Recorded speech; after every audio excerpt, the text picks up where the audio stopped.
Bismillahirrahmanirrahim. Innal hamdalillah nahmaduhu wa nasta'inuhu wa nastaghfiruh wa na'udzu billahi min shururi anfusina wa sayyiati a'malina. Man yahdihillahu fala mudilla lahu wa man yudlil fala hadiya lahu. Wa ashhadu an la ilaha illallah wahdahu la syarika lah wa ashhadu anna Muhammadan abduhu wa rasuluh. Ya ayyuhalladzina amanu taqullaha haqqa tuqatih wa la tamutunna illa wa antum muslimun. Ya ayyuhan nasu taqu rabbakumul ladzi khalaqakum min nafsin wahidah wa khalaqa minha zawjaha wa batha minhuma رجالا كثيرا ونساء واتقوا الله الذي تساءلون به والأرحام إن الله كان عليكم رقيبا. يا أيها الذين آمنوا اتقوا الله وقولوا قولا سديدا يصلح لكم أعمالكم ويغفر لكم ذنوبكم ومن يطع الله ورسوله فقد فاز فوزا عظيما. أما بعد فإن أصدق الحديث كتاب الله وأحسن الهدي هدي محمد صلى الله عليه وعلى آله وسلم وشر الأمور محدثاتها وكل محدثة بدعة وكل بدعة ضلالة وكل ضلالة في النار. الحمد لله, kita bersyukur pada Allah Subhanahu wa taala pada hari ini Sabtu malam Ahad, malam yang ke-9 dari bulan Dzulhijjah 1437 Hijriah, dari hari-hari yang paling mulia selama ada kehidupan di dunia. Sebagaimana sebuah hadis Rasul sallallahu alaihi wasallam, dalam hadis yang diriwayatkan oleh Abdullah bin Umar radhiyallahu anhuma, fadlu ayyamid dunya ayyamul ashr, hari-hari yang paling termulia selama kehidupan dunia adalah 10 hari pertama bulan Dzulhijjah. Alhamdulillah, kita duduk bersama di Masjid Al-Barkah ini untuk mengkaji beberapa ayat suci Al-Quran dan hadis-hadis Rasul sallallahu alaihi wa ala alihi wasallam. Salawat dan salam semoga selalu Allah berikan kepada Nabi kita Muhammad sallallahu alaihi wa ala alihi wasallam, pada keluarga beliau, para sahabat, serta orang-orang yang mengikuti beliau sampai hari kiamat kelak. Dengan nama-nama Allah yang husna dan sifat-sifatnya yang ulia, kita berdoa, Allahumma inna na'udzubika min ilmin la yanfa' wa min qalbin la yakhsha' wa min nafsin la tashba' wa min du'ain la yusma'. Wahai Allah, kami berlindung denganmu dari ilmu yang tidak bermanfaat, dari hati yang tidak khusyuk, dari jiwa yang tidak pernah puas, dan dari doa yang tidak dikabulkan. Kami berlindung semuanya dari itu semua denganmu wahai Allah. Amin ya rabbal alamin. Bapak ibu saudara-saudari yang dimuliakan oleh Allah Subhanahu wa ta'ala, tema yang kita angkat pada kesempatan kali ini sangat erat kaitannya dengan hari yang akan kita hadapi, yaitu hari Haji Akbar. Rasulullah sallallahu alaihi wasallam pernah bersabda dalam hadis riwayat Imam Abu Daud dari Abdullah bin Umar radhiyallahu anhuma, tatkala itu beliau berhaji wada, berdiri di hadapan para sahabatnya di kota Mina. Kemudian beliau berkata, "Ayyu yaumin hadza?" Hari apakah ini? Para sahabatnya menjawab, "Yaumun nahar." Ini adalah hari nahar. Maka Rasulullah sallallahu alaihi wasallam menjawab, "Hadza yaumul hajjil akbar." Ini adalah hari haji akbar. Maka ini menunjukkan keutamaan hari raya Idul Adha, disebut oleh Rasulullah sallallahu alaihi wasallam sebagai hari haji akbar. Dan demikian kita akhirnya kaum muslimin meyakini bahwasanya setiap hari Idul Adha adalah hari haji akbar, bukan seperti sangkaan sebagian kaum muslimin yang menganggap bahwasanya jika berwukuf, orang-orang yang menunaikan ibadah haji berwukuf di Arafah bertepatan dengan hari Jumat, maka disebut hari haji akbar. Maka pendapat ini lemah dan pendapat ini tidak sesuai dengan petunjuk Rasul sallallahu alaihi wasallam. Karena hari haji akbar adalah setiap hari raya Idul Adha. Setiap hari raya Idul Adha. Dan tema kajian yang kita ambil pada kesempatan kali ini berkaitan dengan hari haji akbar, yaitu kisah dari kisah seorang Nabi, bahkan Abul Anbiya, bapaknya para nabi, Khalilullah, kekasih terdekat Allah Subhanahu wa taala, Nabi Ibrahim ibn Tarikh alaihi salam. Tema yang kita ambil yaitu mutiara hikmah kisah Nabi Ibrahim alaihi salam. Dikatakan mutiara, para ikhwan yang dirahmati oleh Allah Subhanahu wa taala, mutiara adalah permata yang berbentuk bulat dan keras. Dan mutiara tersebut dia adalah sesuatu yang tersimpan di dalam kerang karena pasir-pasir yang masuk ke dalam kerang tersebut sehingga menjadi sebuah mutiara. Dan mutiara juga dikatakan mutiara hati, itu sesuatu yang sangat disayang karena saking bermanfaatnya.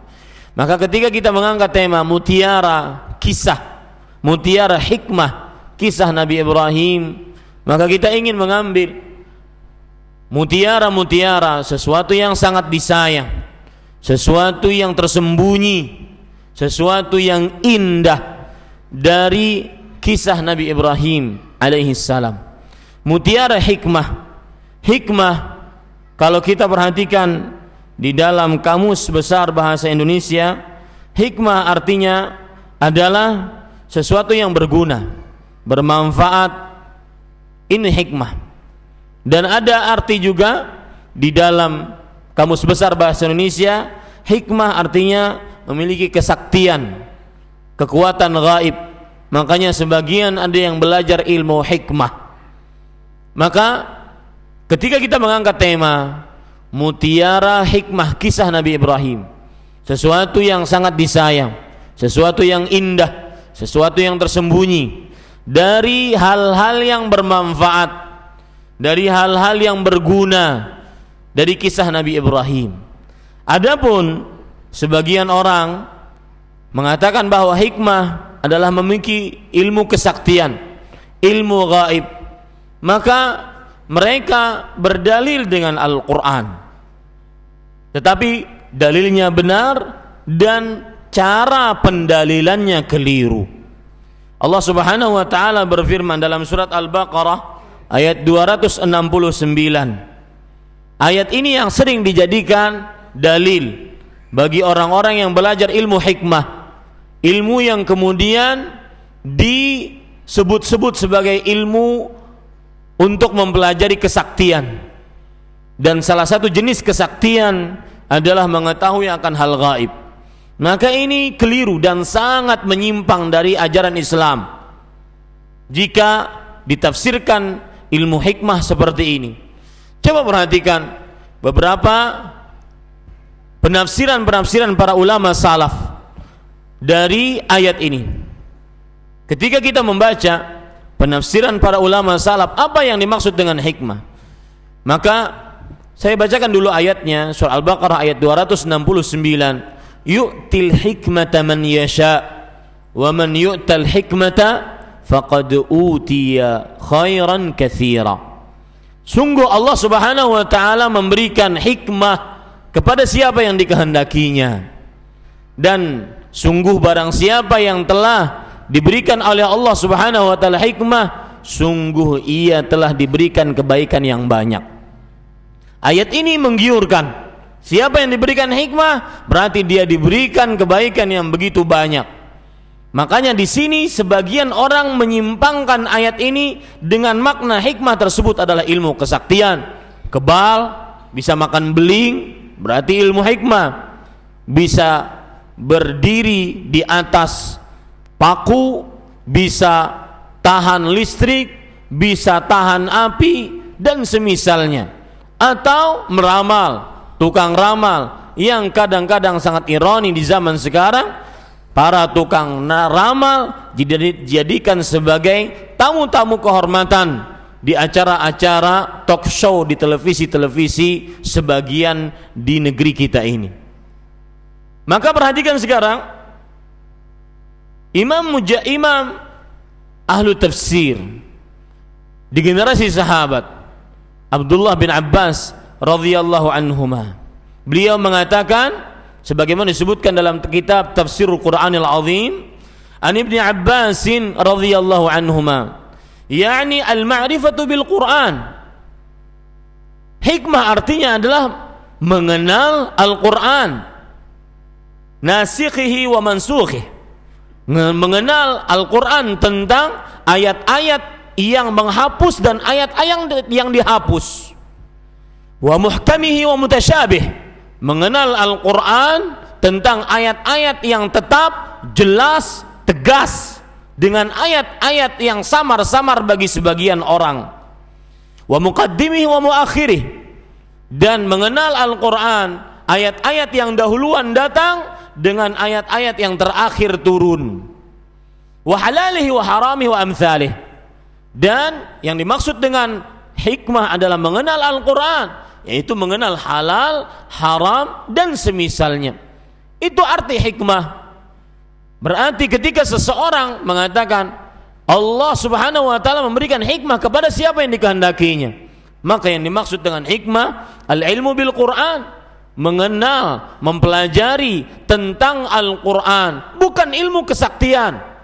Maka wahai kaum muslimin, sadarlah, jangan sampai mau dibohongi orang-orang yang tidak bertanggung jawab terhadap agama Anda, akidah Anda. Hikmah yang benar maknanya adalah mempelajari Al-Quran. Coba perhatikan lagi, Imam Mujahid rahimahullahu ta'ala menyebutkan hikmah adalah laisat bin nubuwah walakinnahu al-ilm wal fiqh wal Quran. Hikmah, kata Imam Mujahid, ahli tafsir di generasi tabi'in, beliau mengatakan bukan yang dimaksud dengan hikmah adalah wahyu kenabian, bukan. Artinya siapapun bisa mendapatkan hikmah ini selain para nabi dan para rasul alaihi wassalatu wassalam.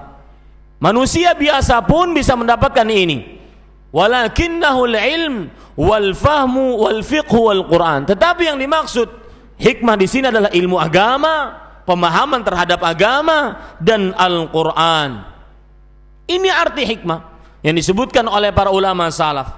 Di antara juga disebutkan oleh Ibrahim ibn Yazid an-Nakhai, seorang tabi'i, imamut tabi'in. Beliau mengatakan al-hikmah al-fahmu. Hikmah adalah pemahaman. Hikmah adalah pemahaman. Lihat lagi, Abul Aliyah mengatakan, seorang tabi'i juga, al-kitabu wal-fahmu. Hikmah adalah mengenal Al-Quran dan pemahaman terhadapnya. Mana yang dimaksud dengan hikmah? Ilmu kesaktian, bisa kebal, bisa tahan baja, tahan dilindes mobil, tahan digigit nyamuk.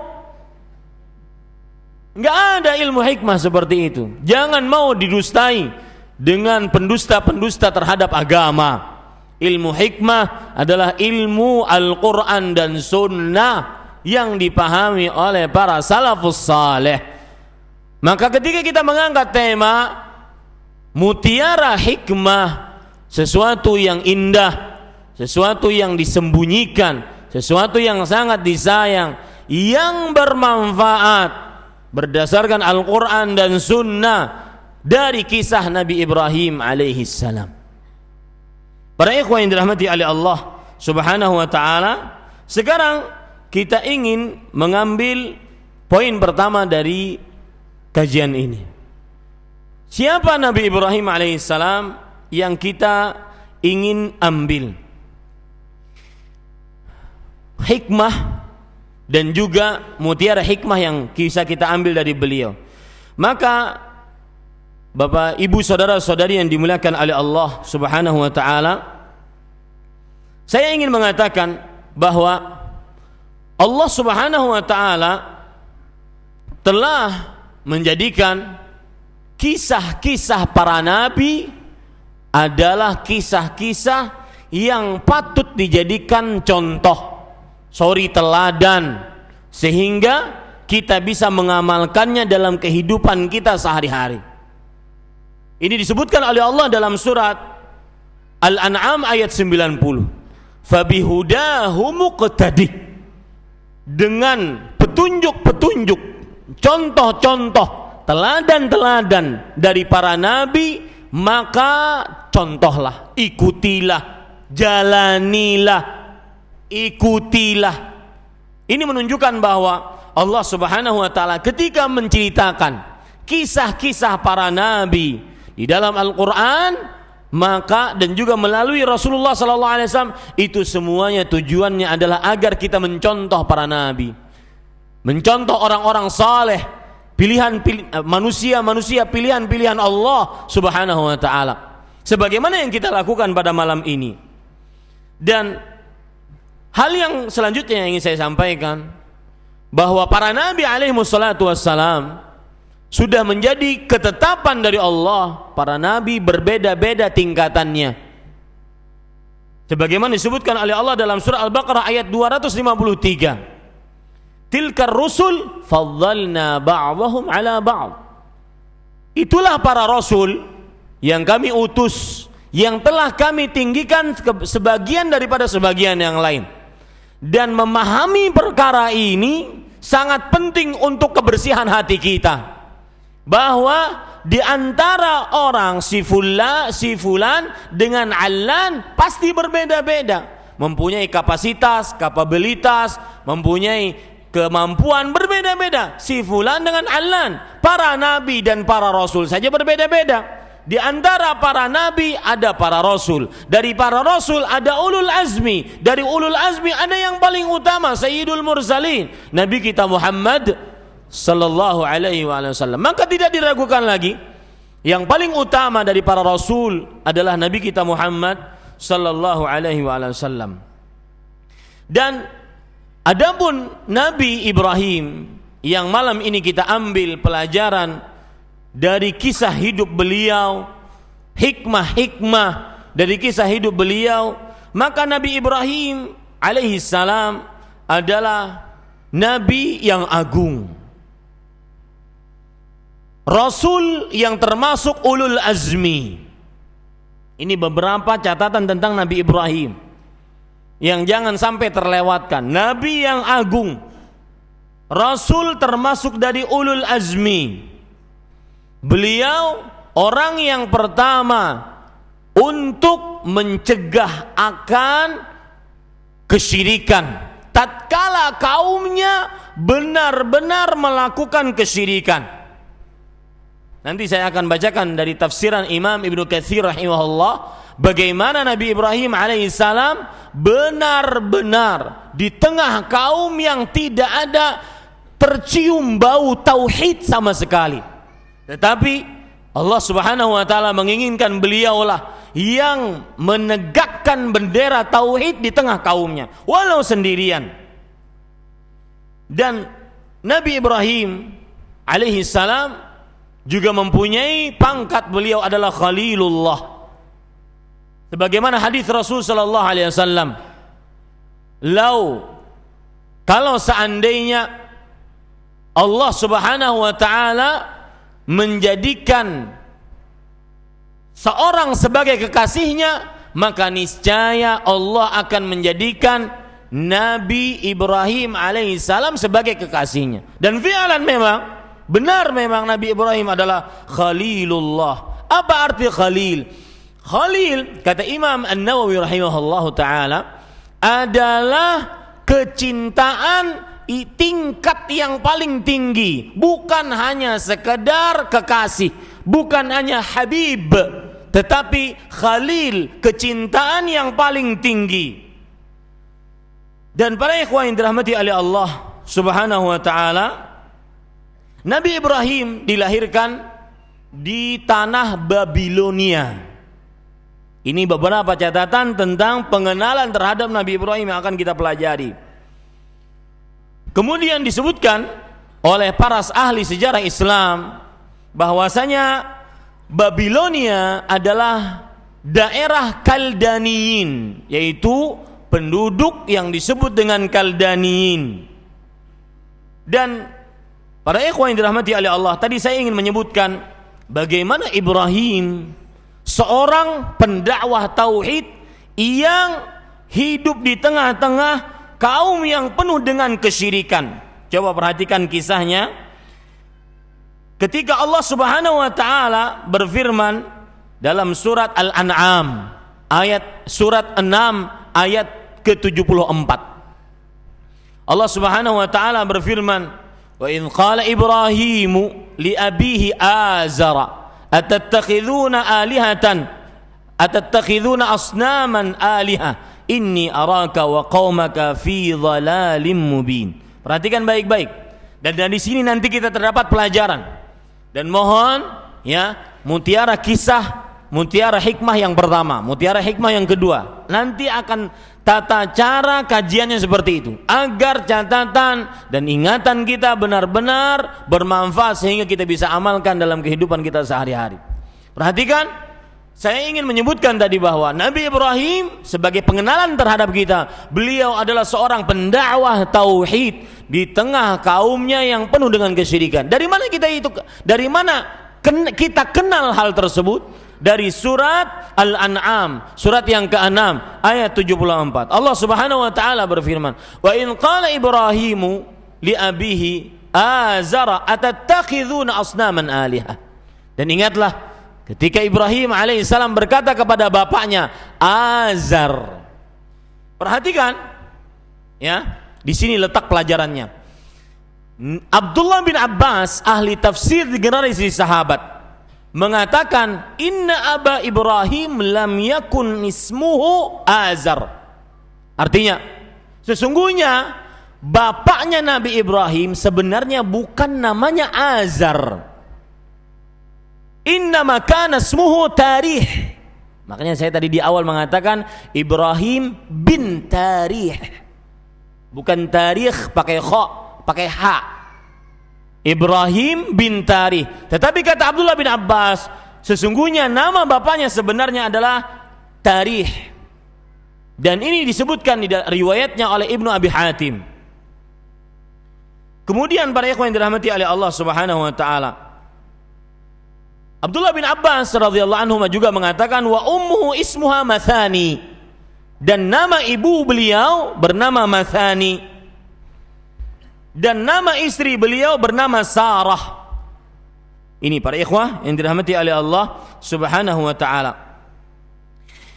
Kemudian yang menarik di sini, Imam Mujahid dan Imam As-Suddi, dua ahli tafsir di generasi tabi'i, mengatakan Azar ismu sanam. Azar adalah nama dari berhala. Kemudian Imam Ibnu Katsir mengatakan, mengomentari pendapatnya Imam Mujahid dan Imam As-Suddi, qultu ka'annahu ghalaba alaihi Azar li khidmatihi dzalikas sanam. Lihat, seakan-akan kata Imam Ibnu Katsir, nama asli Azar adalah Tarih. Tetapi kenapa kemudian dinamakan atau dipanggil orang dengan Azar? Karena saking dekatnya dia dengan hal-hal yang berkaitan dengan berhala. Makanya menjadi cap bagi dia, ini orang bernama Azar yang suka membuat berhala. Paham sekarang? Di sini terdapat pelajaran menarik para ikhwah yang dirahmati oleh Allah. menunjukkan bahwasanya kebiasaan Namrud dan kaumnya termasuk bapaknya Ibrahim, Tarikh, yang akhirnya dipanggil orang menjadi Azar karena terlalu sibuk dengan berhala-berhala, pemahat berhala, orang yang jual beli berhala, orang yang berkhidmat terhadap berhala, orang yang ahli seni berhala.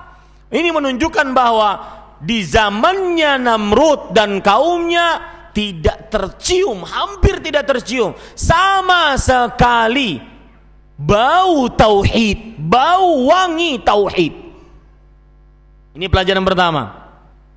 Mutiara hikmah pertama di zamannya Ibrahim, ketika Raja Namrud dan kaumnya berada di situ, maka tidak tercium sama sekali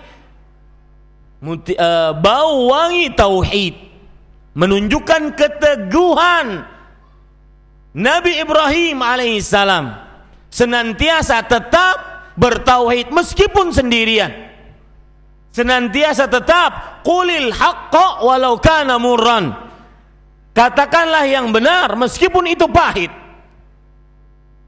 Ini pelajaran atau mutiara hikmah yang pertama. Mutiara hikmah yang kedua kita ambil tadi dari komentar Imam Ibnu Katsir terhadap tafsiran Imam Mujahid dan As-Suddi. Beliau mengatakan apa? Ka'annahu ghalaba alaihi Azar li khidmatihi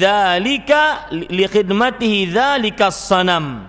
Artinya seakan-akan nama Azar nemplok kepada Tarikh, bapaknya Ibrahim.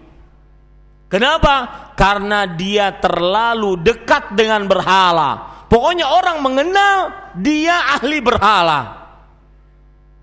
Maka pelajarannya apa? Mutiara hikmah yang kedua dari cerita Nabi Ibrahim adalah seseorang akan terkenal sesuai dengan apa yang merupakan kebiasaan dia. In khair fa khair wa in syarr fa syarr. Kalau baik maka akan baik, kalau buruk maka akan buruk. Ya, kalau di dalam patah bahasa Indonesia, gajah mati meninggalkan gading, harimau mati meninggalkan belang. Maka kita mati meninggalkan apa? Apakah yang terkenal dari kita nantinya keburukan, gagasan-gagasan buruk, ataupun yang terkenal dari kita nantinya adalah kebaikan, peninggalan-peninggalan yang baik? Ini semua mutiara hikmah yang kedua, bahwasanya seseorang akan terkenal sesuai dengan kebiasaannya. Dan sedikit menyimpang Pak dari tema kita, ada perkataan Imam Az-Zahabi dan imam yang lain di dalam kitab Syiar Alamin Nubala. Di dalam kitab Syiar Alamin Nubala, Imam Az-Zahabi mengatakan al-insan mata ala ma 'asha alaih. Seseorang akan mati sesuai dengan kebiasaan dia di dunia.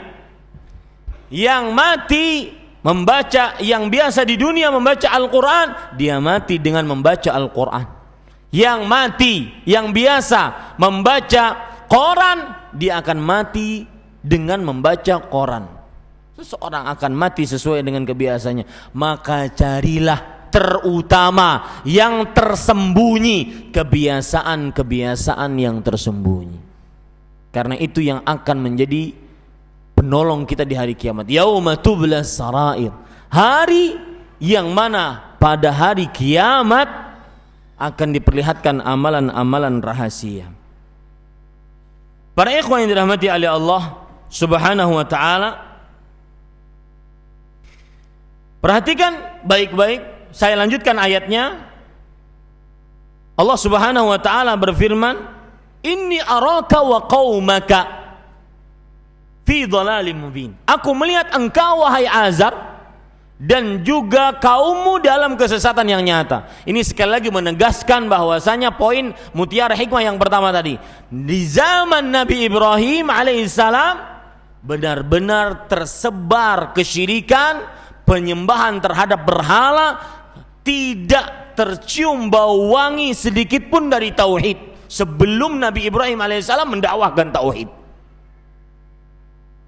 Taib, para ikhwan yang dirahmati oleh Allah Subhanahu wa taala. Sekarang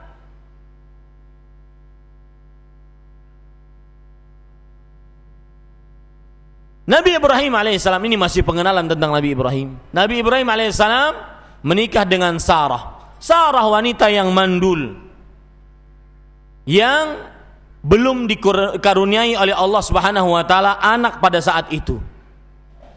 Dan Nabi Ibrahim alaihissalam terkenal, lihat ini penting, ini pelajaran yang mutiara hikmah yang ketiga nantinya. Terkenal dari mulai kecil sudah menjalani jalan-jalan yang lurus, yang jauh dari penyimpangan, kesyirikan, maksiat dan semisalnya. Apa dalilnya? Al-Anbiya ayat 51. Allah Subhanahu wa taala berfirman, "Walaqad ataina Ibrahima rusydahu min qablu wa kunna bihi alimin." Dan sungguh kami telah berikan kepada Ibrahim rusydahu, petunjuknya sebelum dia dewasa. Ya, lihat, rusydahu wa min qablu wa kunna bihi alimin, dan kami sangat mengenal akan hal tersebut. Lihat, perhatikan para ikhwan yang dirahmati oleh Allah Subhanahu wa taala, bagaimana Ibrahim alaihissalam dinyatakan oleh Allah sebagai orang yang diberikan petunjuk di awal-awal beliau sebelum diangkat menjadi nabi dan rasul.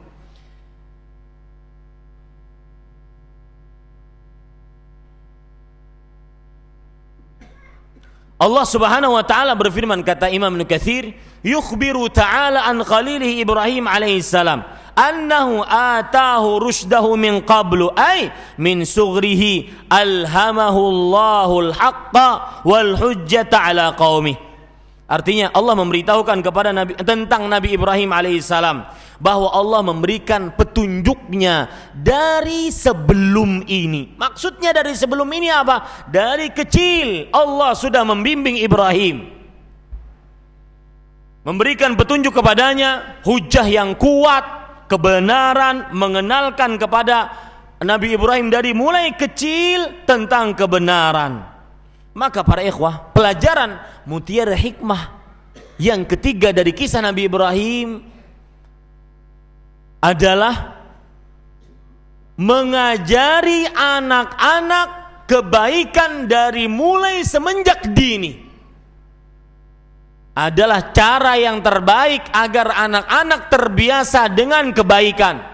Mengajari agama, mengajari akidah, kebiasaan-kebiasaan baik, ibadah, muamalah, diajari dari mulai semenjak dini. Itu akan memudahkan kita membiasakannya di dalam kehidupannya. Mutiara hikmah yang ketiga, mengajari anak dari mulai semenjak dini hal-hal yang baik akan memudahkan dia menjadi kebiasaannya. Baik itu kebiasaan akidah yang benar, ibadah, sholat. Pak, kalau seandainya Anda mengajak anak Anda untuk mengerjakan sholat dimulai dari umur dia 15 tahun, sebelumnya Anda acuh tak acuh, maka pada saat itu tidak akan pernah Anda bisa berharap mudah untuk membiasakan anak tersebut. Bu, Pak, kalau seandainya ketika Anda membiasakan anak Anda umur balik baru diperintahkan, dibiasakan memakai jilbab, memakai pakaian yang sesuai dengan syariat ketika keluar rumah dan di hadapan laki-laki yang bukan mahram, maka bisa dipastikan itu akan membuat sangat sulit seseorang untuk mendidik anaknya mempunyai kebiasaan tersebut. Pasti akan ada saja penolakan, dan tidak semudah ketika kita mengajarinya dari mulai semenjak dini. Itu akidah, itu ibadah, muamalah.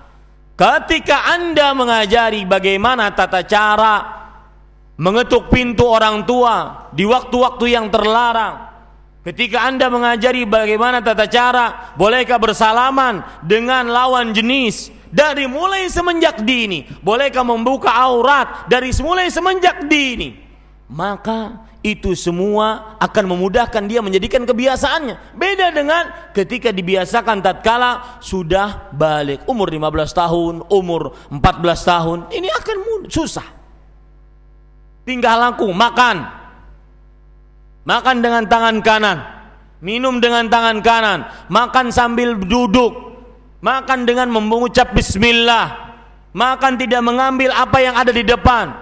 Itu sangat mudah menjadi kebiasaan tatkala kita mendidik anak menjadi dari mulai semenjak dini. Dan itu diambilkan dari ayat tadi, bahwa Nabi Ibrahim alaihissalam telah diberikan oleh Allah petunjuk dari awalnya, sehingga menjadi kebiasaan beliau untuk senantiasa teguh dalam kebenaran sampai dewasa, sampai tua, sampai menjadi nabi dan rasul alaihi wassalatu wassalam. Kemudian para ikhwah yang dirahmati oleh Allah Subhanahu wa taala, sekarang mutiara hikmah yang keempat kita ambilkan dari surat Al-Baqarah ayat 124. Allah Subhanahu wa taala berfirman di dalam surah Al-Baqarah ayat 124, wa idz ibtala Ibrahimu rabbuhu, saya ulangi, wa idz ibtala Ibrahima rabbuhu bikalimatin fa atammahun qala inni ja'iluka lin-nasi imama. Ini perkara penting, Pak. Dan ingatlah ketika Rabbnya menguji Ibrahim alaihissalam. Silakan cek, Pak, di dalam tafsir Imam Ibnu Katsir, tidak cukup waktunya. Ini sudah azan juga.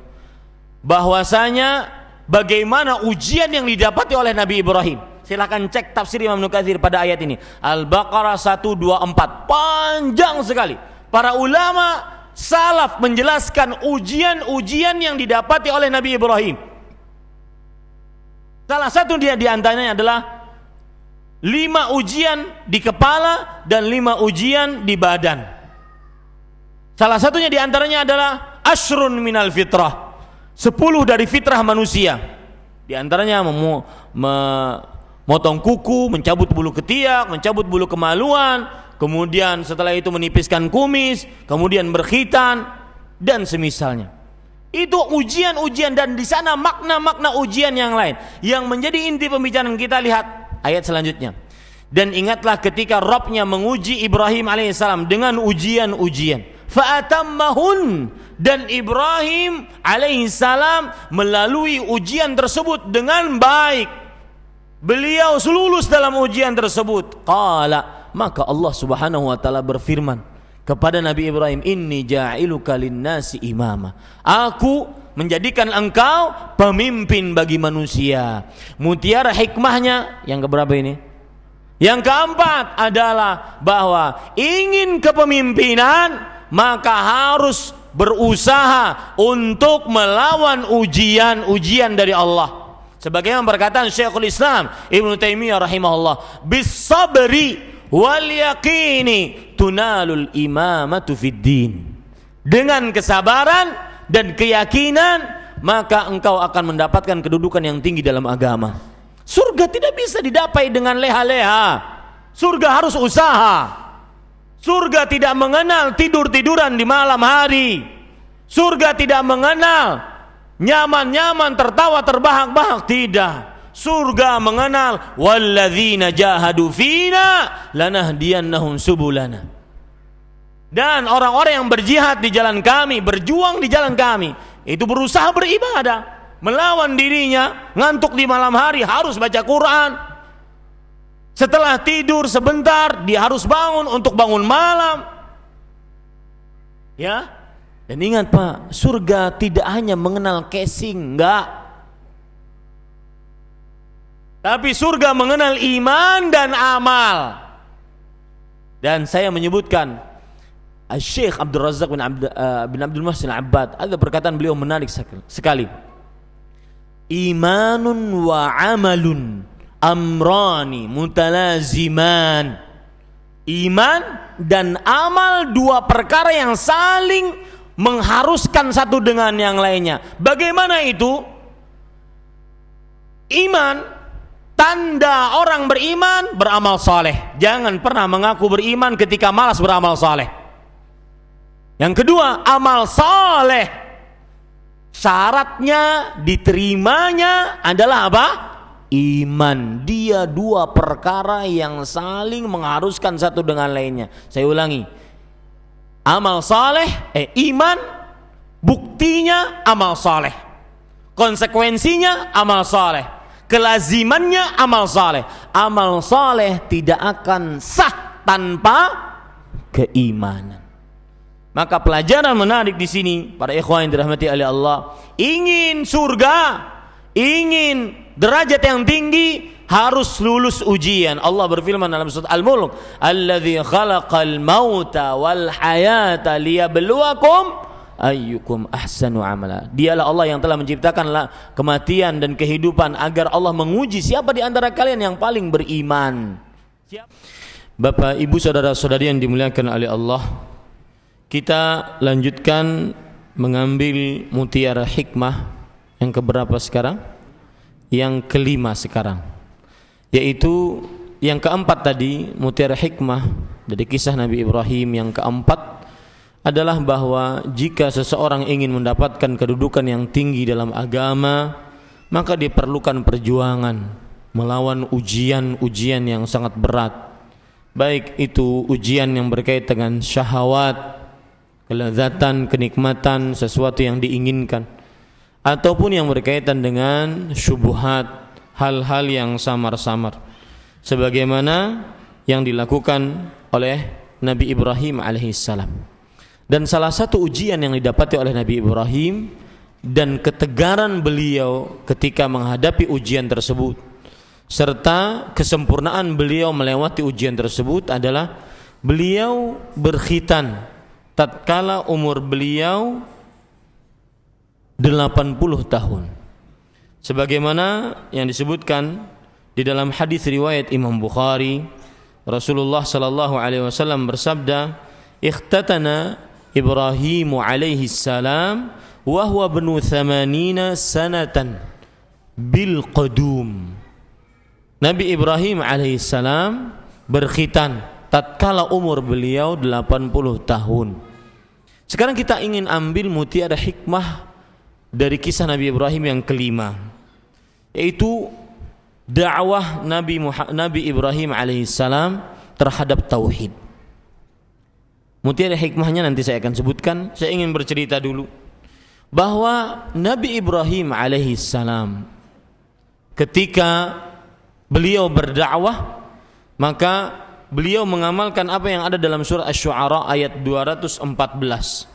Wa anzir 'ashiratakal aqrabin. Dan berilah peringatan kepada kerabat-kerabatmu yang paling terdekat. Aqrab itu adalah kata komparatif yang menunjukkan kepada lebih atau paling dari qarib. Qarib dekat, aqrab lebih dekat atau paling dekat. Maka ketika ayat ini diperintahkan oleh Allah untuk mendakwahi keluarga-keluarga terdekat, dan itu yang dilakukan oleh Nabi Ibrahim alaihissalam. Pertama kali yang beliau dakwahi adalah bapaknya untuk tidak menyembah berhala, sebagaimana yang disebutkan oleh Allah dalam surat Maryam ayat 41 sampai 45. Wadhkur fil kitabi Ibrahim innahu kana siddiqan nabiyya idh qala li abihi. Dan ingatlah tentang cerita di dalam Al-Quran kami ceritakan tentang Ibrahim. Sesungguhnya dia adalah manusia yang berkata jujur dan seorang nabi. Ketika beliau berkata kepada bapaknya, li abihi ya abati lima ta'budu ma la yasma'u wa la yubsiru wa la yughni 'anka syai'a. Kepada bapaknya, inilah yang menunjukkan bahwa semestinya dakwah dimulai dari orang-orang terdekat. Dan begitulah para pendakwah semestinya dimulai dari orang-orang yang terdekat. Ya, lihat, perhatikan sekarang. Inilah mutiara hikmah yang kelima. Berdakwah Yang didahulukan adalah orang-orang terdekat. Mereka yang lebih diprioritaskan untuk mendapatkan dakwah, mengenal Al-Quran dan Sunnah, mengenal tata cara beragama yang baik, mengetahui hakikat kehidupan sebenarnya, tujuan hidup sebenarnya, dikenalkan kepada orang-orang terdekat dari keluarga kita. Persis seperti yang Allah Subhanahu wa taala sebutkan dalam surah At-Tahrim ayat 6. Ya ayyuhalladzina amanu qu anfusakum wa ahlikum nar. Wahai orang yang beriman, jagalah diri kalian dan keluarga kalian dari api neraka. Maka ini mutiara hikmah yang kelima yang bisa kita amalkan nantinya. Yang pertama kali didakwahi bukan orang lain, istri kita, anak kita, keluarga, orang tua, adik, kakak, paman, bibi, keponakan, sepupu. Itu yang lebih didahulukan dibandingkan yang lain. Ini mutiara hikmah yang kelima. Kemudian para ikhwan yang dirahmati oleh Allah Subhanahu wa taala, mutiara hikmah yang keenam yaitu lanjutan kita coba baca surat Maryam ayat 41 sampai 45. Di situ akan kita dapati mutiara hikmah yang keenam. Allah berfirman, "Wadhkur fil kitabi Ibrahim innahu kana siddiqan nabiyya. Idz qala li abihi ya abati lima ta'budu ma la yasma'u wa la yubsiru wa la yughni 'anka minallahi syai'an." Wahai bapakku. Lihat, para ikhwan yang dirahmati oleh Allah, tadi sudah kita ambil pelajaran mutiara hikmah yang kelima, dakwahi orang yang terdekat sebelum yang lainnya. Buktinya Nabi Ibrahim memanggil bapaknya dulu, mendakwahi bapaknya dulu. Di dalam kata-kata ya abati ini juga menunjukkan mutiara hikmah yang keenam. Tatkala mendakwahi orang keluarga, terutama orang tua, maka harus lebih lembut dibandingkan selain mereka. Lihat Rasulullah, Nabiullah, Khalilullah Ibrahim alaihissalam ketika mendakwahi bapaknya ya abati. Para ulama mengatakan al-muntawi ala ghayati tawadhu' bi hadzal 'abd la'allahu yahtadi, yang mana menunjukkan terhadap benar-benar ketinggian tawadhu' dari seorang Ibrahim. Meskipun sudah Khalilullah, tetap ketika mendakwahi orang tua tidak seperti mendakwahi orang lain, harus dengan santun, lembut. Lihat, Nabi Ibrahim alaihissalam mengatakan, wahai bapakku, kenapa engkau didahului dengan pertanyaan agar orang tua kita berpikir mana yang benar, mana yang salah. Berarti di sini kita ambil pelajaran bahwasanya mendakwahi orang tua dengan kelembutan, bukan dengan perintah, bukan dengan kekerasan, tetapi dengan mengajak, ambil perasaannya, ambil hatinya, ambil kemanusiaannya, sehingga menerima dan mendapatkan petunjuk. Wahai bapakku, kenapa engkau menyembah berhala yang tidak mendengar, yang tidak melihat, dan tidak bisa memberikan apapun kepadamu? Kemudian belum selesai. Ini menunjukkan bahwasanya tidak sekali, tidak dua kali. Sebagian orang, sebagian anak kadang-kadang yang sudah mengenal sunnah, ingin mendakwahi orang tuanya, sudah Ustaz saya dakwahi, baru sekali, belum dua kali. Dan ini yang dilakukan oleh Nabi Ibrahim alaihissalam. Ya abati, inni qad ja'ani minal ilm ma lam ya'tika bi fattabi'ni ahdika siratan sawiyya. Lihat bagaimana benar-benar tawadhu, rendah hati. Wahai bapakku, sesungguhnya telah datang kepadaku ilmu yang belum datang kepadamu, maka ikuti aku. Sungguh aku akan memberikan kepadamu jalan yang lurus. Lihat, ya, beda dengan ketika seorang anak mendakwahi orang tuanya, kemudian orang tuanya mungkin menentang, kemudian mengatakan, ibu sih belum belajar, coba tuh belajar di Masjid Al-Barakah, ya, makanya duduk di majelis ilmu, jadi tuh nggak bodoh. Ini gimana mau diterima? Susah. Dan subhanallah para ikhwah, saya kemarin dapat faedah menarik. At-tariqatu khairun minal maddah. Cara menyampaikan lebih baik daripada materi yang dipunyai. Kadang orang pintar luar biasa, tetapi menyampaikannya kasar, bengis. Akhirnya lari orang-orang. Walau kunta faddan ghalidhal qalb lam faddu min hawlik. Kalau seandainya kamu faddan itu kasar, ghalidhal qalb keras hati, orang-orang akan lari darimu. Maka saya tertarik waktu itu pernah ke sebuah studio radio di sebuah kota.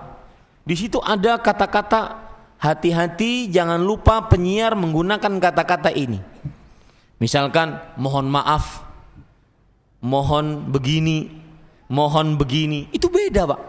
Imam saja misalkan, tatkala kita menerjemahkan hadis Rasul, istau, kalau dalam bahasa Arab sih luruskan, istau gitu kan. Kalau dalam bahasa Indonesia itu agak kasar, maka pakai mohon diluruskan.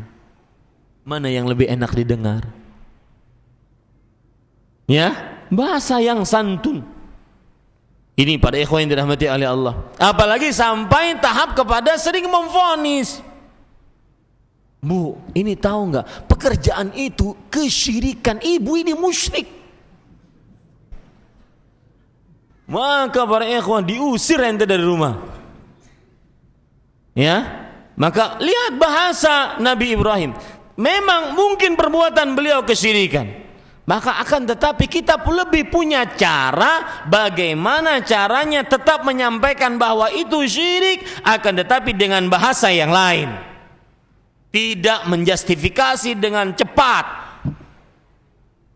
Ini para ikhwan yang dirahmati oleh Allah Subhanahu wa taala. Lihat lagi Nabi Ibrahim alaihissalam, ya abati la ta'budish. Semuanya memanggil wahai ayahku, wahai ayahku, wahai ayahku.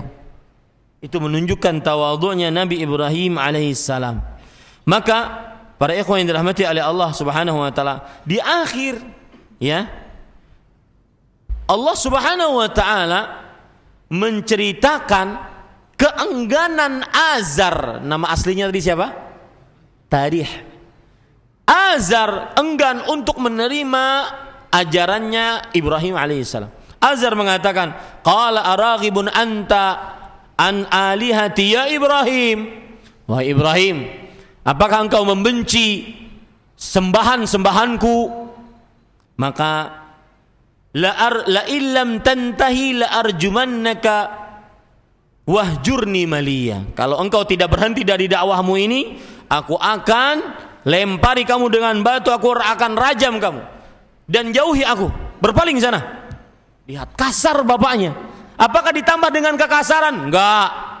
Sang anak ketika mendakwahi bagaimana? Lihat Nabi Ibrahim alaihissalam, surat Maryam ayat 47. Qala salamun alaik. Ya sudah Pak, semoga engkau mendapatkan keselamatan. Sa'astaghfiru laka rabbi. Aku tetap akan mintakan ampun untukmu. Innahu kana bi hafiya. Sesungguhnya Allah sangat penyayang terhadapku. Lihat. Nabi Ibrahim alaihissalam, tentunya di sini ada masalah. Bolehkah mendoakan istighfar, kemudian keselamatan bagi orang-orang yang musyrik dan kafir? Tentunya tidak boleh. Ya, dan ini apa yang terjadi pada Nabi Ibrahim alaihissalam belum terjadi pada diri syariat kita pada waktu itu. Akan tetapi yang kita bisa ambil di sini para ikhwah yang dirahmati oleh Allah, bagaimana seorang anak tatkala mendakwahi orang tuanya harus dengan lemah lembut. Begitulah seorang yang berdakwah kepada orang tua, kepada bapak, kakek, harus dengan lembut, santun, kemudian mengambil perasaannya. Ya, ada sebagian kadang-kadang, Pak, sini Pak, duduk Pak. Allah Subhanahu wa taala berfirman, Pak. Rasulullah SAW bersabda. Ini tidak bisa para ikhwan. Ya. kadang susah diterima oleh bapaknya. Bisa diterima kapan? Kalau sudah mulai mengenal sunnah, maka baru kita didik dengan dalil-dalil dari ayat Al-Quran dan hadis Rasul sallallahu alaihi wa ala alihi wasallam. Lihat para ikhwan yang dirahmati oleh Allah subhanahu wa ta'ala, saking sayangnya Nabi Ibrahim alaihissalam kepada bapaknya, maka disebutkan dalam riwayat Bukhari, Rasulullah sallallahu alaihi wasallam bersabda, "Yalqa Ibrahimu abahu Azara yaumal qiyamah." Di hari kiamat Ibrahim bertemu dengan bapaknya Azar. Wa ala wajhi Azar qatratun wa ghabratun sawadun fayaqul lahu Ibrahim, "Alam aqul laka la ta'sini?" Dan di wajahnya Azar terdapat gosong, dibakar di api neraka jahanam. Kemudian ketika bertemu Nabi Ibrahim mengatakan, "Wahai Ibrahim, alam aqul laka la ta'sini?" Wahai bapakku, bukankah aku sudah katakan kepadamu, jangan engkau salahi aku, jangan engkau maksiati aku. Begini jadinya, lihat, masih saja disayang bapaknya. Subhanallah. Karena Pak, saya ingin pesan, karena yang namanya berdakwah bukan menang kalah. Yang berdakwah itu adalah menyampaikan kebenaran dari Allah dan Rasulnya, bukan untuk menang kalah. Kemudian para ikhwan yang dirahmati oleh Allah, fayaqulu abuhu falyawma la asik. Ini pelajaran menarik juga. Dan bapaknya mengatakan, "Oke lah, hari ini wahai Ibrahim, aku tidak akan bermaksiat kepadamu." Oh, sudah ngerasain siksanya baru ente tahu. Jangan jadi manusia seperti ini. Sudah mau ngerasain siksanya baru tahu, seperti Firaun. Ya, jangan, para ikhwan yang dirahmati oleh Allah. Fayaqulu Ibrahim, "Ya Rabbi." Ini juga kelembutan Nabi Ibrahim terhadap bapaknya. "Wahai bapakku, inni wahai Rabbku," maksud saya, wahai Rabbku, wahai Allah, "inni wa'adtani alla tukhzini yawma yub'atsun." Ya Allah, Engkau menjanjikan kepadaku, Engkau tidak menghinakanku pada hari dibangkitkan hari kiamat. Wa ayyu khizzin akhza min abil ab'ad. Sekarang kehinaan apa yang lebih berat dibandingkan bapakku seperti itu? Dijauhkan dari surga, dibakar di neraka. Fayaqulullah, lalu Allah berfirman, dan ini hadis riwayat Bukhari sahih, "Inni haramtul jannata 'alal kafirin." Wahai Ibrahim, tidak bisa. Aku telah mengharamkan surga atas orang-orang kafir. Fayuqal, lalu dikatakan kepada Ibrahim, "Ya Ibrahim, unzur ma baina rijlaik." Wahai Ibrahim, lihat ke bawah, lihat di antara dua kakimu. Fayanzuru fa idza huwa bidhikhin, yani dab'in mutalattikhin qadharuhu muntinin. Artinya qadharun muntin. Wahai Ibrahim, lihat kedua kakimu, di tengah kedua kakimu. Ternyata Nabi Ibrahim ketika melihat, ternyata ada bangkai binatang yang sudah bangkai kemudian diolesi dengan kotoran-kotoran, buruk sekali. Fayukhadhu bawa'iqahu fayulqa finnar. Maka diambillah hewan tersebut, bangkai tersebut, dan dilempar ke dalam neraka. Apa fungsinya? Al-Hafidh Ibnu Hajar menjelaskan, para ikhwan yang dirahmati oleh Allah. Lihat penjelasan dari Al-Hafidh Ibnu Hajar Al-Asqalani rahimahullahu ta'ala. Fungsinya, kata Al-Hafidh Ibnu Hajar Al-Asqalani rahimahullah, qila al-hikmatu fi maskhihi litanfiri nafsi Ibrahim minhu.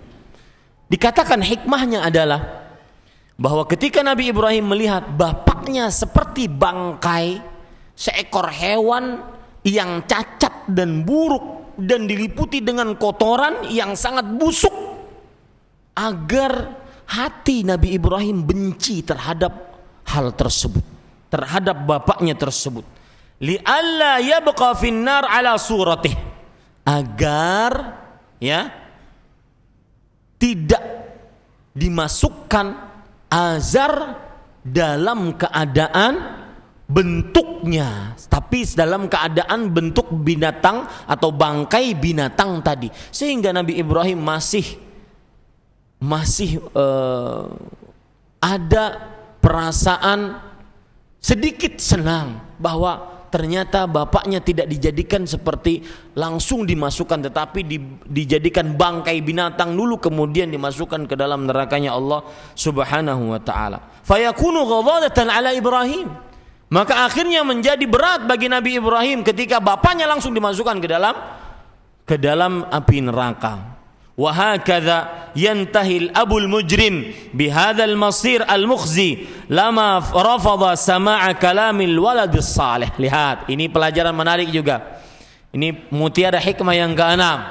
Dan beginilah akhir nasib dari bapak yang penuh dengan kriminalitas, mendapatkan akhir yang buruk tatkala dia menolak nasihat dari anaknya yang saleh. Pelajaran mutiara hikmah yang keberapa? Yang ke-6, yaitu bahwasanya jangan menjadi orang tua yang durhaka, susah dinasehati oleh anak-anaknya. Terima nasihat sang anak jika nasihat itu benar. Terima nasihat sang anak jika nasihat itu benar. Kalau tidak mau menjadi seperti bapaknya Ibrahim alaihissalam. Maka para ikhwan yang dirahmati oleh Allah Subhanahu wa taala, ini pelajaran tentang bapak beliau. Kemudian selanjutnya, bapaknya ketika menolak ajakan Nabi Ibrahim tidak punya alasan kecuali satu: mengikuti nenek moyang. Lihat dalam surat As-Saffat ayat 85 sampai 87. Allah Subhanahu wa taala berfirman, "Idz qala li abihi wa qaumihi madza ta'budun? Aifkan alihatan dunallahi turidun? Fama dhannukum birabbil alamin?" Dan ingatlah ketika Nabi Ibrahim berkata kepada bapaknya dan kaumnya, "Apa yang kalian sembah? Apakah sembahan-sembahan yang dusta selain Allah yang kalian inginkan? Apa pendapat kalian terhadap Allah, Rabb semesta alam?" Apa jawabannya pada saat itu? Disebutkan dalam surah Asy-Syu'ara, tidak ada jawaban lain. Ya, dalam surat apa tadi? As-Saffat, tidak ada jawaban lain.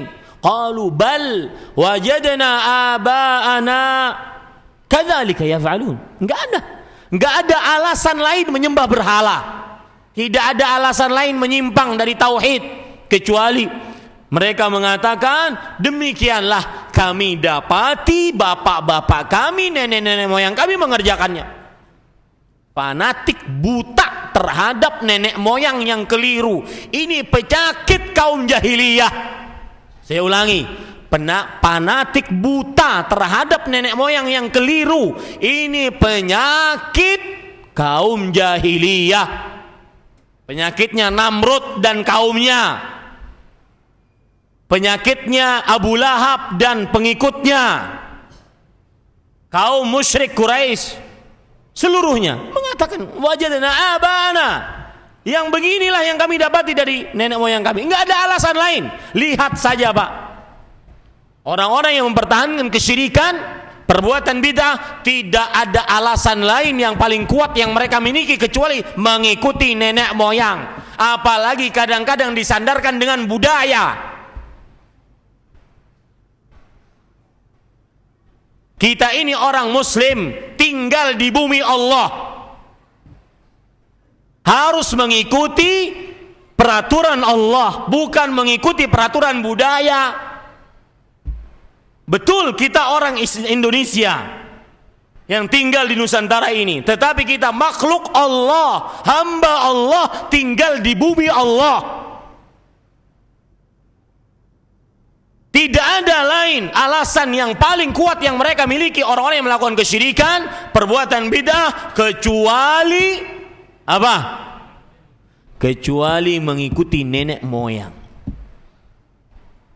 Ini para ikhwah, dan ini rintangan paling berat menolak untuk mendapatkan kebenaran. Fanatik terhadap nenek moyang yang keliru dari kebenaran adalah rintangan terberat untuk mengikuti kebenaran. Coba perhatikan sekarang dalam surah Asy-Syu'ara ayat 74 disebutkan juga persis. Qalu bal wajadna aba'ana kadza'afan. Dalam surat, iya betul. Qalu bal wajadna aba'ana kadzalika yaf'alun. Mereka mengatakan demikianlah kami mendapati nenek moyang kami yang mereka kerjakan seperti itu. Ya berarti kami mengikuti mereka. Begitu juga dalam surah Al-Anbiya ayat 51 sampai 54. Allah Subhanahu wa taala berfirman, وَلَقَدْ آتَيْنَا إِبْرَاهِيمَ رُشْدَهُ مِنْ قَبْلُ وَكُنَّا بِهِ عَالِمِينَ إِذْ قَالَ لِأَبِيهِ مَا وَقَوْمِهِ مَا هَذِهِ التَّمَاثِيلُ الَّتِي أَنْتُمْ لَهَا عَاكِفُونَ قَالُوا وَجَدْنَا آبَاءَنَا لَهَا عَابِدِينَ قَالَ بَلْ لَقَدْ كُنْتُمْ أَنْتُمْ وَآبَاؤُكُمْ فِي ضَلَالٍ مُبِينٍ. Subhanallah. Dan telah kami berikan kepada Ibrahim petunjuk kepadanya dari mulai kecil, dan kami mengetahui akan hal itu terhadapnya. Ketika Nabi Ibrahim berkata kepada bapaknya, kaumnya, wahai bapakku, wahai kaumku, apa berhala yang kalian sembah, yang kalian iktikaf di samping-sampingnya ini? Maka qalu, lihat jawabannya, enggak ada lain, tidak ada hujah lain kecuali fanatik nenek moyang yang menyimpang dari kebenaran. Wajadna aba'ana laha abidin. Kami mendapati nenek moyang kami menyembah berhala-berhala, ini sudah selesai. Itu alasan kami. Ya akhi, ittaqillah. Wahai kaum muslimin, takut kepada Allah yang bersandar dengan cara seperti ini. Caranya kaum musyrik di zaman Nabi Ibrahim alaihissalam. Dan ketika kita mengatakan seperti ini, caranya kaum musyrik, bukan serta-merta kita mensyirikkan orang. Enggak, jangan ikuti. Itu yang paling penting, diambil poinnya. Ini kadang-kadang ustadz-ustadz yang terutama di televisi yang kita cintai ini, Roja TV dan Radio Roja, dikatakan sebagai penyebar kekerasan, radikalisme, suka mengkafirkan, suka menyalahkan orang. Enggak, kita sekarang menjelaskan sebuah ayat Al-Quran, ya, yang apabila mengikuti nenek moyang itu berarti mengikuti tata cara beragama orang-orang musyrik. Ya, bukan berarti kita mengatakan Anda musyrik, tidak. Kalau Anda mengikuti tata cara nenek moyang yang keliru, maka rubah agar tidak masuk kepada kesyirikan. Ini para ikhwan yang dirahmati oleh Allah Subhanahu wa ta'ala. Hikmahnya apa? Yang keberapa ini? Yang ketujuh, mutiara hikmah dari kisah Nabi Ibrahim. Yang ketujuh adalah tidak ada alasan, rintangan untuk menolak kebenaran kecuali mengikuti kebiasaan nenek moyang yang keliru. Dalam bahasa lain, fanatik terhadap nenek moyang yang keliru adalah rintangan terbesar untuk menerima sebuah kebenaran. Baik, para ikhwan yang dirahmati oleh Allah Subhanahu wa taala. Yang kedelapan, sebelum masuk mutiara hikmah yang kedelapan, saya ingin mengisahkan sebuah kisah bahwa para ikhwah, Nabi Ibrahim alaihissalam, beliau hidup benar-benar di tengah orang yang menyembah berhala, kaum yang sangat gemar menyembah berhala. Seperti yang saya sebutkan di awal, tidak ada kisah atau tidak ada bau tauhid sama sekali. Nah, akhirnya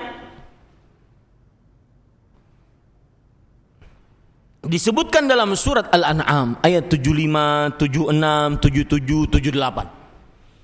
Seakan-akan Nabi Ibrahim alaihissalam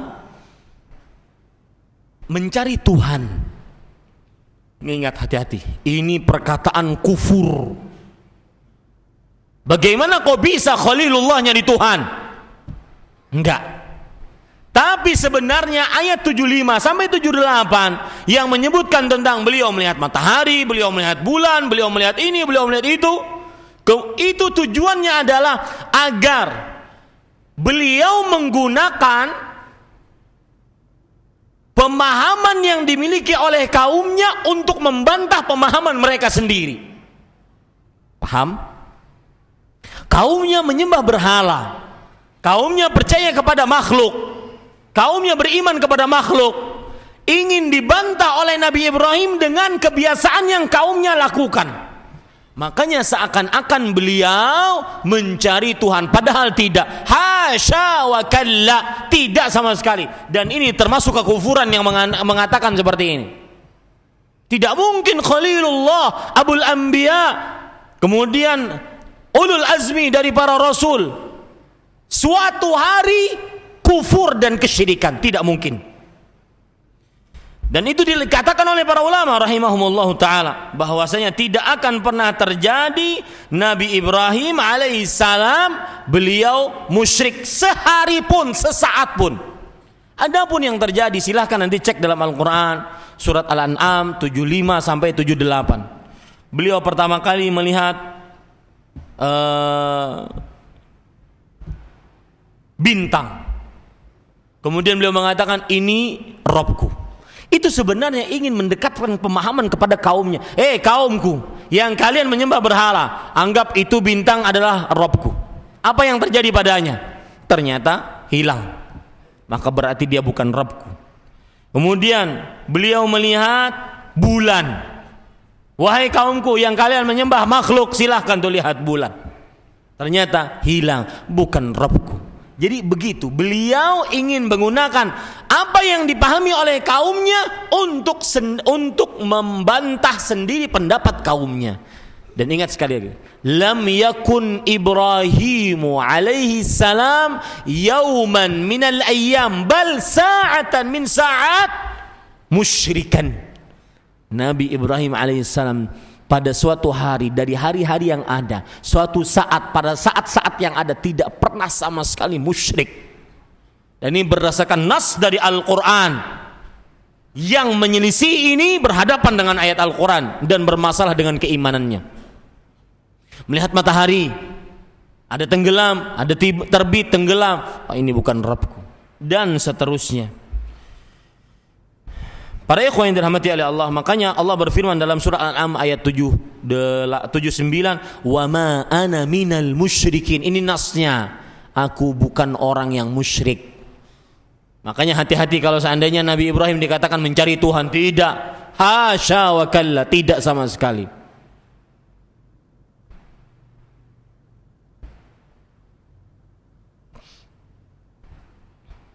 Kemudian para ikhwan yang dirahmati oleh Allah Subhanahu wa taala, berarti mutiara hikmah yang ke-8. Apa itu? Bahwa Nabi Ibrahim tidak pernah melakukan kesyirikan selama hidupnya sampai mati. Sedangkan yang beliau lakukan tatkala memperlihatkan kepada kaumnya bulan, bintang, matahari, kemudian minta diperlihatkan bagaimana Allah menghidupkan makhluknya, itu semua adalah agar menegaskan kepada kaumnya keyakinan kaumnya yang keliru. Itu mutiara hikmah yang ke-8. Bagaimana beliau dikatakan pernah melakukan kesyirikan? Lawang terakhir ketika beliau sebelum dimasukkan ke dalam api, beliau mengatakan hasbiyallah wa ni'mal wakil. Disebutkan dalam tafsir, beberapa kitab tafsir, saat itu Nabi Ibrahim didatangi oleh Jibril. Jibril menawarkan bantuan, kata Nabi Ibrahim, "Ama ilaika fala." Kalau aku minta bantuan kepadamu makhluk wahai Jibril, enggak. Maka beliau mengucapkan hasbiyallah wa ni'mal wakil. Ini kekuatan Nabi Ibrahim alaihi salam. Ini para ikhwan yang dirahmati oleh Allah Subhanahu wa taala. Kemudian mutiara hikmah yang ke-9 yaitu ucapan paling bagus tatkala dalam kesempitan, bara bahaya, dihadang musuh, adalah ucapan hasbiyallah wa ni'mal wakil. Sudah jam 8:05. Waktu saya 5 menit lagi. Saya sebutkan sisa yang tadi, ya, yang saya sebutkan sisanya tadi dengan cepat. Mudah-mudahan nanti ada sebagian dari asatid yang menjelaskannya. Salah satu pelajaran yang bisa kita ambil dari Nabi Ibrahim alaihissalam, mutiara hikmah yang ke-10, yaitu beliau sabar dalam menghadapi ujian, dan tidak ada cara lain untuk menghadapi ujian kecuali cuma sabar. Ingat itu baik-baik. Musibah, ujian, cobaan, tidak ada hal lain kecuali sabar. Ini yang ke-10. Mutiara hikmah yang ke-11, yaitu beliau senantiasa menerapkan tawakal yang benar. Apa itu tawakal yang benar? Yaitu bersandar hati sebenar-benar kepada Allah, kemudian mengerjakan sebab. Dan itu yang dilakukan oleh Nabi Ibrahim alaihi salam. Kemudian beliau, pelajaran yang selanjutnya, mutiara hikmah yang keberapa? Yang ke-12, beristighfar setelah beramal saleh. Tujuannya agar tidak ujub, tujuannya agar tertutupi kekurangan-kekurangan pada amal saleh. Dan di sini terdapat pelajaran menarik, Pak. Lihat dalam surah Al-Baqarah ayat 127 nanti. Rabbana taqabbal minna innaka antas samiul alim. Beliau sebutkan ini, wahai Rabb kami, terima dari kami, sesungguhnya Engkau Maha mendengar dan Maha mengetahui. Beliau sebutkan doa ini tatkala beliau sesudah menyelesaikan membangun kembali Ka'bah. Syekh Al-Imam Al-Allamah Ibnu Baz rahimahullah, beliau mengomentari, lihat contoh Ibrahim alaihi salam. Dua makhluk yang mulia, Ibrahim dan Ismail, di tempat yang mulia, Mekah, mengerjakan pekerjaan mulia, membangun kembali Ka'bah, tetap minta agar diterima amalnya. Ini menjadi cambuk bagi kita. Kita bukan orang mulia, pekerjaan kita, amal-amal kita dibarengi dengan riya, dibarengi dengan ujub, sum'ah, di tempat yang kadang-kadang tidak mulia. Maka lebih pantas lagi meminta kepada Allah agar amalan diterima. Dan ini pun banyak penjelasannya sebenarnya. Kemudian para ikhwan yang dirahmati oleh Allah Subhanahu wa taala, pelajaran hikmah yang keberapa? 13. Yaitu siapa yang meninggalkan sesuatu karena Allah, Allah akan menggantikan yang lebih baik. Nabi Ibrahim meninggalkan Sarah dan Ismail alaihi wassalam di Mekah, ditandus demi mentaati perintah Allah. Diberikan oleh Allah Ishak. Selalu ada gantiannya, dan terkadang gantiannya lebih baik. Dari Ishak inilah nanti keluar keturunan-keturunan baik. Ishak anaknya siapa? Ishak mempunyai anak siapa? Yakub. Yakub mempunyai anak siapa? Yusuf. Para nabi seluruhnya. Subhanallah, para ikhwan yang dirahmati. Yang ke-14 yaitu berhijrah kepada Allah. Mutiara hikmah yang ke-14, betul ya? Yaitu berhijrah kepada Allah Subhanahu wa taala. Yaitu Nabi Ibrahim dari sebuah tempat, entah Mesir saya lupa, disuruh pergi ke Mekah untuk benar-benar menjalankan perintah Allah. Kemudian terakhir, bila kita berhenti pada angka yang ganjil, yaitu Nabi Ibrahim alaihi salam senantiasa apabila ada sesuatu tidak lupa berdoa. Banyak doanya Nabi Ibrahim. Doa untuk anak, berarti doa dari orang tua untuk anaknya. Doa untuk kaum muslimin. Doa untuk orang tua, berarti dari anak kepada orang tuanya, dan semisalnya. Tidak cukup waktunya kita jelaskan semua. Alhamdulillah, itu 15 mutiara hikmah kisah Nabi Ibrahim alaihissalam. Semoga kita bisa mengambil manfaat dan mengamalkannya. Wallahu alam, sallallahu nabi Muhammad, walhamdulillahi rabbil alamin. Ini apa ini? Skripsi? Banyak sekali. Yang mengkhitan Nabi Ibrahim siapa? Saya enggak hadir saat khitannya. Ente kalau tahu ngapain juga? Subhanallah. Apa hukumnya menjawab salawat Nabi dari seorang khatib yang sedang berkhutbah? Dan apakah kita masih boleh menjawab azan ketika khatib sudah naik ke atas mimbar? Pertama, hadis Rasul sallallahu alaihi wasallam yang berbunyi, "Raghima anfu rajul man dzukirtu 'indahu falam yusalli alayya." Dan ini kaidah selalu disebutkan, sering sekali disebutkan oleh Imam Muhammad bin Shalih Al-Utsaimin rahimahullah. Artinya, tersungkur hidung seseorang ke tanah, rugi seseorang tatkala disebutkan namaku, yaitu Nabi Muhammad SAW, dia tidak bersalawat atasku. Ini hadis umum dan tidak ada pembatasannya, maka tidak boleh kita batasi. Kalau khutbah tidak menjawab salawat ketika disebutkan nama Nabi Muhammad SAW, dan ini perlu dalil. Selama ada dalil umum, pakai dalil yang umum tersebut. Adapun menjawab azan, meskipun imam naik ke atas mimbar, lihat hadisnya juga umum. Idza sami'tumul muadzdzina faqulu mithla ma yaqulul muadzdzin. Jika engkau mendengar orang yang mengumandangkan azan, maka ucapkan sebagaimana seorang muadzdzin mengucapkannya. Ini juga umum, belum ada pembatasan. Kalau imam naik ke atas mimbar jangan dijawab azan ya, enggak ada.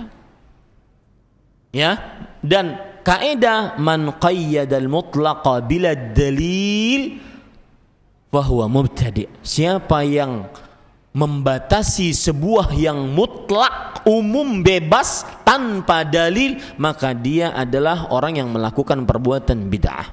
Wallahu alam. Saya meminjam uang untuk melangsungkan hidup saya. Lalu saya selalu ingin sedekah, tapi memakai uang hutang itu bagaimana? Maka jawabannya, bayar hutang dulu baru sedekah. Ya, bayar hutang dulu baru bersedekah. Wallahu alam.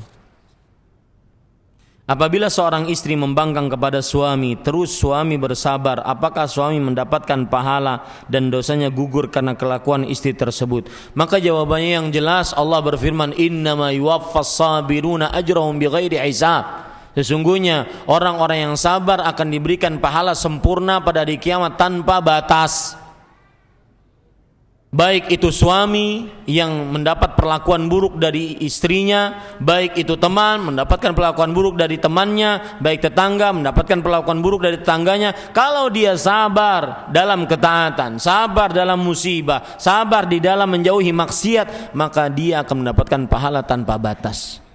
Kemudian yang menarik di sini, para ikhwan yang dirahmati oleh Allah Subhanahu wa taala tadi, yaitu dosanya gugur karena kelakuan istrinya tersebut. Maka yang ingin saya sampaikan di sini adalah bahwa salah satu yang dituntut dari seorang suami adalah lebih mengayomi, lebih dewasa, lebih tahu perasaan sang istri. Itu dituntut dari suami, mau tidak mau. Kena lihat redaksi syariat banyak sekali. Allah berfirman, wa'ashiruhunna bil ma'ruf, gauli istri-istrimu, itu kan redaksi kepada suami dengan baik.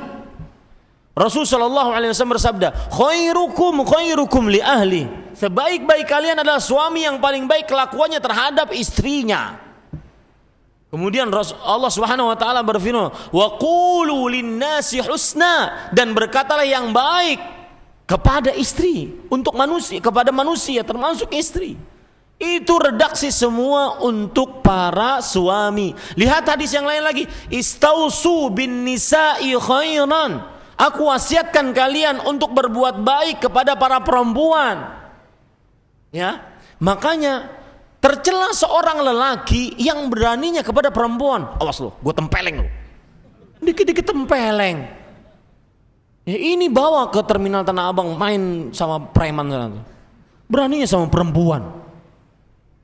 Yang dituntut, saya sekali lagi, yang dituntut untuk lebih dewasa, lebih sabar, lebih santun, lebih memahami, itu laki-laki dibandingkan perempuan. maka bisa dikatakan benar perkataan seorang perempuan, seorang istri kepada suaminya, kami tidak menuntut harta yang banyak, kami hanya menuntut perhatianmu. Betul enggak? Enggak. Tetap juga menuntut harta yang banyak. Ya, ini para ikhwan yang dirahmati oleh Allah Subhanahu wa taala. Sebagian pedagang belum mengaji, terkadang pedagang tersebut pergi ke dukun untuk melariskan dagangan, juga menyihir saingannya yang berdagang. Bagaimana bacaan zikir untuk menolak sihir tersebut? Jawabannya saya nasihatkan dulu, tidak akan manfaat berdagang dengan sihir, dukun, guna-guna. Karena yang pasti mendatangkan keburukan. Adapun cara menolaknya, maka diruqyah dengan dibacai Al-Qur'an. Surat apa? Apapun suratnya. Apapun suratnya. Karena Allah berfirman bahwa Quran syifa wa huda. Ini faedah saya dapatkan dari Syekh bin Ali bin Ghazi At-Tuwaijiri. Beliau mengajar Masjid Nabawi, kemudian profesor di bidang tafsir di Universitas Islam Madinah, kemudian pernah ngisi ceramah di Banjarmasin. Salah satu pelajaran menarik dari beliau, Quran semuanya penyembuh. Semuanya. Memang ada surat-surat Al-Baqarah, Al-Fatihah, ayat kursi, 2 ayat terakhir dari surah Al-Baqarah, kemudian Al-Ikhlas, Al-Falaq, An-Nas, ada ayat-ayat tertentu. Tetapi secara umum apa? Al-Quran adalah penyembuh. Kemudian beliau menyinggung juga tentang klinik-klinik ruqyah. Beliau katakan tidak perlu, karena sudah baca saja Al-Quran apapun. Karena umum dia hudan wa syifa, dia adalah petunjuk dan penyembuh. Makanya kalau ada orang minta air untuk dibacai, tolong dong bacain. Sebentar ya, saya mau ke kamar. Enggak usah, sini aja. Ngapain ente ke kamar? Sini aja bacain. Karena bacaannya enggak ada lain Al-Fatihah atau surat apapun. Mau dibaca apa lagi? Enggak ada doa khusus. Ya, ini para ikhwan yang dirahmati oleh Allah. Dan saya katakan bacai Al-Quran, terutama Al-Baqarah, Al-Falaq, An-Nas, Al-Ikhlas. Kemudian dibacai juga ketika kita masuk ke dalam tempat tersebut, membacai doa singgah sebuah tempat. A'udzu bikalimatillahi tammat min syarri ma khalaq. Wallahu a'lam. Jika ada seorang lelaki yang sifatnya sudah seperti orang yang balik dan sudah timbul tanda-tanda balik, akan tetapi belum bermimpi basah, apakah tetap disebut sudah balik? Pertama, kebalighan dilihat dari beberapa sisi. Yang pertama, umurnya 15 tahun. Yang kedua, tumbuh padanya bulu-bulu di sekitar kemaluannya. Yang ketiga, bermimpi. Dalam mimpinya dia bermimpi basah, keluar air mani. Yang keempat, dia bisa keluar air mani. Yang kelima, khusus untuk perempuan, haid. Maka ini adalah tanda kebalighan. Saya masih muda namun sudah mampu menikah dan ingin menikah. Sudah, nikahin aja. Namun banyak pertentangan dari keluarga, katanya masih muda, sukses dulu baru menikah, dan bagaimana kiat menahan amarah agar kelak tidak sering marah kepada istri. Maka seperti yang saya jawab tadi, sudah nikah aja. Ya. Dan tentunya kata-kata saya nikah aja itu bukan berarti tanpa minta persetujuan dengan orang tua, memberitahu kepada orang tua, kan tetapi nasihati orang tuanya. Mampu menikah, kemudian nikah saja. Kemudian kiat agar bisa menahan amarah, maka ucapkan a'udzubillahi minasyaitonirrajim. Satu. Yang kedua, tatkala marah duduk maka berdirilah, tatkala dalam kamar keluarlah, tatkala berbaring duduklah, berubah keadaan. Yang ketiga, berwudulah. Kemudian yang keempat, diam. Ini pelajaran menarik saya dapatkan dari Syekh Abdul Razak. Beliau mengatakan, saya bertanya, apa kiat paling utama menahan amarah? Beliau mengatakan, idza ghadiba ahadukum falyasmut. Hadis riwayat Tirmidzi. Jika salah seorang dari kalian marah, maka diamlah. Coba lihat, anak kita kecil marah, itu kan mukanya ya gimana gitu. Mencong-mencong gimana? Makin kesel kita. Sudah diam aja. Diam. Ya? Begitu. Jangan ngomong, karena kalau sudah ngomong, sudah ke sana kemari akan tambah marah. Ya? Apalagi kalau seandainya marah sama istrinya lebih pintar ngomongnya dibandingkan kita. Maka hati-hati para ikhwan yang dirahmati oleh Allah, jaga amarah. Bagaimana hukum salat yang dalam pagar masjid ada kuburannya? Apakah benar jika makamnya tidak di depan imam tetapi di sisi masjid itu masih diperbolehkan? Tidak boleh. Rasulullah SAW bersabda, naha Rasulullah SAW an tusalla ilal qubur.